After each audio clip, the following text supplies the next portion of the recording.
पाकिस्तान और तुर्किया के दरमियान गहरा स्ट्रेटेजिक और दिफाई इत्तेहाद एक बार फिर भारत के लिए एक डरावना ख्वाब बन चुका है। पाकिस्तान और तुर्किया में दिफाई ताउन जदीद मलगम मंसूबे के तहत PNS खैबर पाकिस्तान के हवाले कर दिया गया और हवालगी की तकरीब के दौरान सदर रजब तैयब एर्दोगान ने कहा कि पाकिस्तान हमारा सच्चा और खरा इत्तेहादी मुल्क है।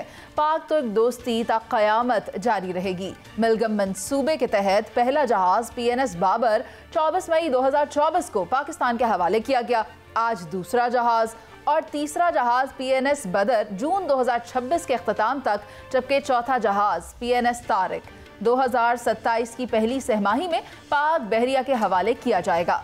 जदीद तरीन टेक्नोलॉजी से लैस ये जहाज बरादर पाकिस्तान की बहरिया की बिलउमूम दिफाई और बिलखुसूस भारत के खिलाफ ताकत में इजाफा करेगा। मेरे साथ ब्रिगेडियर मसूद अहमद खान साहब मौजूद। सर, मैं जानना चाहती हूँ, आप दिफाई एतबार से अगर देखें तो तुर्की और पाकिस्तान के जो टाइज़ हैं वो स्ट्रेंथन होते दिखाई दे रहे हैं। मीनवाइल चाइना के साथ भी पाकिस्तान एक अच्छे दिफाई पैक्ट में मौजूद है और तुर्की के साथ अभी जो हमारा दूसरा PNS है पाकिस्तान ने मौसूल किया है। अब आप मुझे बताएं कि ये इंडिया के लिए कितनी ज़्यादा डेटरेंस क्रिएट कर सकता है? जी हाँ, देखिए बहुत इंपॉर्टेंट है। और जिस तरह दोनों आपने बात की, चाइना भी है, एक मेलगम जो जहाज हैं, जो शिप्स हैं या कोवर्ट जिसे कहते हैं, वो तुर्किया और पाकिस्तान मिलकर बना रहे हैं। फिर इसी तरह चाइना में हंगोर जो सबमरीन्स बन रहे हैं। सो दोनों की बड़ी इंपॉर्टेंस है। अभी जो थिंक टैंक्स है वो मानते हैं कि ये जो शिप बने हैं, जो मेलगम शिप्स हैं, ये सरफेस को कंट्रोल करेंगे, और जबकि वो जो हंगोर जो सबमरीन होगी वो सी के डेप्थ को कंट्रोल करेगी। सो उससे पाकिस्तान की जो डेटरेंस कैपेबिलिटी है, that is in south Asia, वो ज़्यादा आपकी बढ़ गई है डेटरेंस कैपेबिलिटी, और आपकी नेवल स्ट्रेंथ भी बढ़ गई है।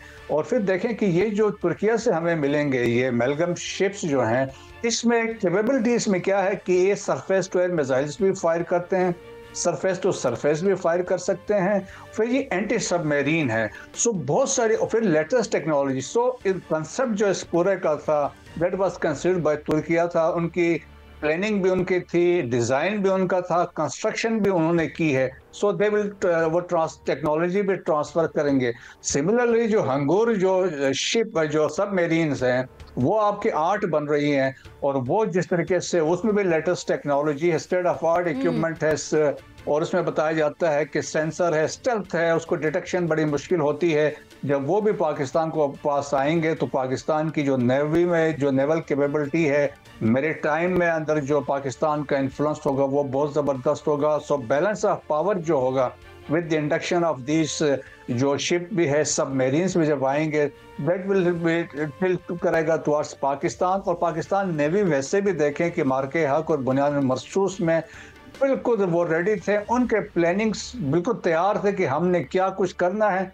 सिमिलरली देखिए, हम उस वक्त भी अपने जो सबमरीन्स थे बाकी शिप्स के साथ, INS विक्रांत को 400 नॉटिकल माइल्स फ्रॉम कराची, इतना दूर वो रहा क्योंकि वो खतरा था पाकिस्तानी स्ट्राइक करेंगे। So that is the credibility, और इनके आने से यकीनन पाकिस्तान की जो कैपेबिलिटी है पाकिस्तान नेवी की वो बढ़ेगी।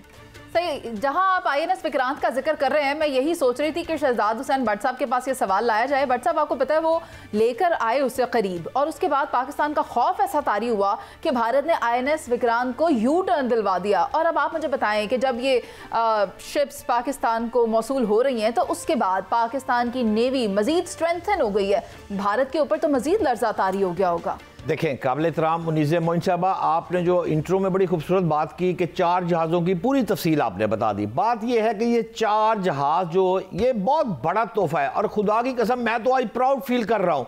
मेरी आर्मी ने, मेरी एयरफोर्स ने जिस तरह जो कमाल कर दिखाए हैं, और नेवी तैयार थी, लेकिन ये जो 4 तोहफे उनको जब मिल जाएंगे तो आने वाले वक्त में वो जो साबित करेंगे, वो एयरफोर्स से मुझे लगता है अब 2 स्टेप ऊपर जाने वाले हैं।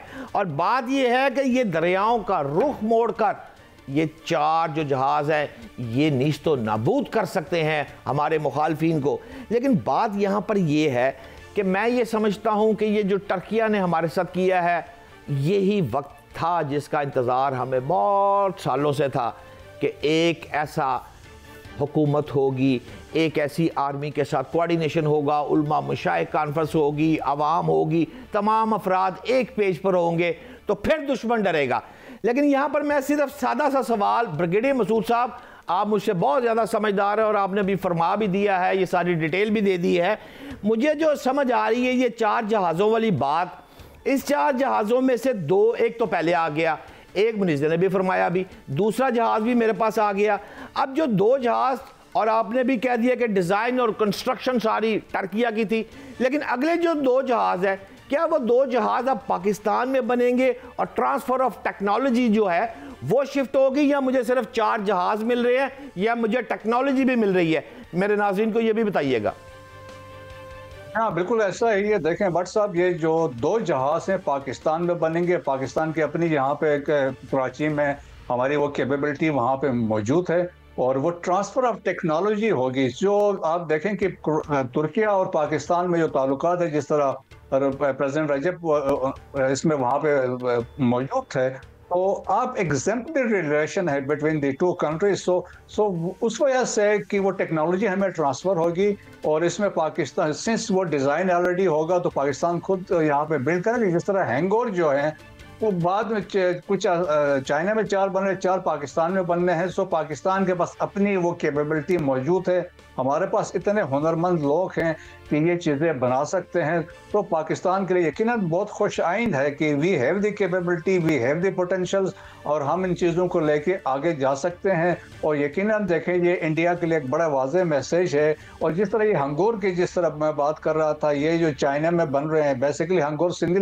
लफ्ज़ है जिसका मतलब है शार्क। और ये हंगोर अगर आपको याद तो 65 में बड़ा नाम था, ये उस वक्त भी हमारी PNS एक शिप थी, और जो वहाँ पे इंडिया के फाइनेंस खोकरी उसको सिंक किया था इन्होंने। सो उसके नाम की मुनासिबत से ये हंगोर जो सबमरीन्स बन रहे। सो मेरे ख्याल में पाकिस्तान के पास माशाल्लाह कैपेबिलिटीज़ हैं, और आने वाला वक्त जो है पाकिस्तान के लिए बहुत है। और जिस तरीके से देखें, जो चीफ ने जो एड्रेस किया था उलमा और मशाइख से, तो वहाँ पर उन्होंने एक आयत पढ़ी, और सूरह अनफाल की आयत नंबर 60 थी, कि उसका मतलब ये था, और तैयार रखो अपनी कुव्वत ज़राए जंग के साथ, ताकि हैबत तारी हो जाए उनके दिलों में जो दुश्मन है।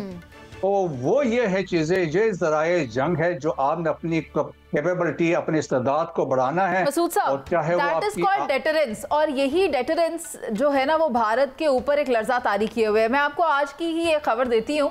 एक इंसिडेंट पेश आया इंडिया के एक एयरपोर्ट में, जहाँ पर जो एयरलाइन का अमला था उसकी जानिब से तशद्दुद किया गया एक आम शहरी के ऊपर।